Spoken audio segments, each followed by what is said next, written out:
Well, after several weeks of waiting, the Logitech ClearChat PC wireless headset has finally arrived. I'm about to unpackage this beast and try it on, and I'll be posting this up at Geekempire.com to give everybody an idea of how well it performs. I took it out of the box, and one of the first things I noticed was that it was covered in this tough plastic, which usually ends up with me cutting myself. But one thing I noticed was it has a perforated seam. I don't know if you can see that very well, but it actually says to open a long seam, and there's some perforation marks there, so I've got my fingers crossed that I won't lose a finger. So we'll give that a shot and see how it works out. Well, as you can see, everything is laid out here on my desk, and came with 4 pieces of equipment. We've got the USB adapter, the power cord, USB extender, and the actual headset. Everything looks like it's pretty well built. Didn't have too many complaints with it. If you take a look closely at the headphones, you can see the on-off button, the USB port, and a plus and minus there represents the volume control, I assume, for the earpiece. Well, we've got it all plugged in. I've got the adapter for the USB plugged into the back of my PC. I did that rather than plugging it into the hub because I've read on a lot of forums that people have experienced some audio glitches when using a USB hub. So I bypassed that, went directly to the back of my PC, got that plugged in. Then on the power cord, I noticed when I plug in the power adapter to the headset, the amber light is colored a little bit there, and from the instructions it looks like that turns clear or turns off once the headset is fully charged.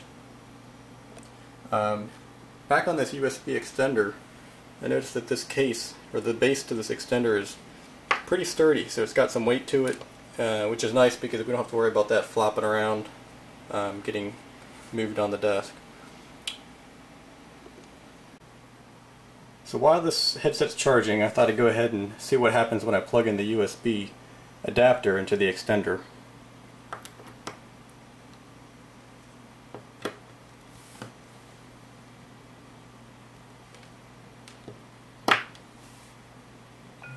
Okay, we've got some acknowledgement there on the flashing light and on the PC. Found new hardware USB audio device. So it could be as simple as that, Logitech wireless. Looks like the installation is going to be pretty straightforward here. And as soon as I let the headset charge up a little while, I'll be able to test it out. Well, I'm back and I've got everything working. Take a look at the lights. On the USB adapter, the light is solid green, which means that it does have a wireless signal to the headset. Back on the headset, we have a solid green light indicating that it's turned on. Okay, if you look at the screen now, I have up on the monitor to the right, we have the recording and the playback audio panel or volume panels. Some of you more advanced users might understand what some of this means, but you can individually control the volume settings for different channels and likewise control the recording volume from your microphone. The mute all checkbox may be important to some of you if you're not interested in hearing yourself back through the microphone into the headset. From what I've read on some of the forums, that doesn't, for some reason, does not show up on everybody's PC. I haven't yet understood if it's a Vista problem or an XP problem or possibly even a USB bridge problem on the motherboard. Anyway, back down to the audio panel. I noticed when I plugged in the USB adapter and went to the Windows audio device settings, that the sound playback and sound recording default device was automatically changed to the Logitech wireless headset. I wasn't expecting that, personally. It ended up with me not receiving some electronic or audio notifications, like such as somebody calling on the computer through Skype, and those were sent to the headset, which I wasn't wearing. But not a problem, just go back and change those to whatever you want your defaults to be. for the normal user, I think it would be probably better this way anyway, so that they don't have to go fiddling with this panel. Okay, back on the left screen, I just brought up Winamp and was playing some music through Shoutcast, streaming internet radio, and thought I'd try to see how it sounds through my digital camcorder microphone. So I'm going to go ahead and crank up the volume here on this headset.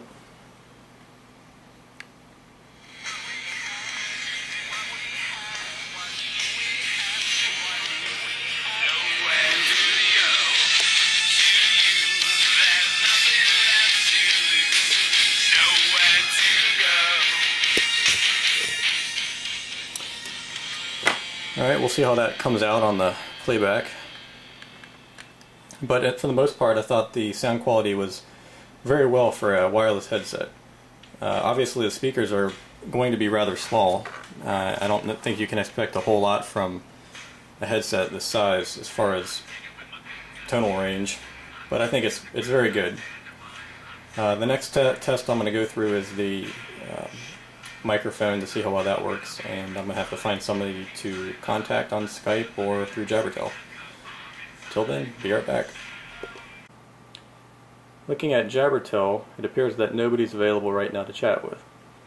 So what I can do is call the Skype test call, and what happens is a machine asks me to record a message, and then we'll play the message back.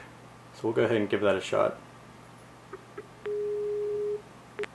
Hello, welcome to Skype call testing service. After the beep, please record a message. Afterwards, your message will be played back to you. Hello, I'm testing the Logitech ClearChat wireless USB headset.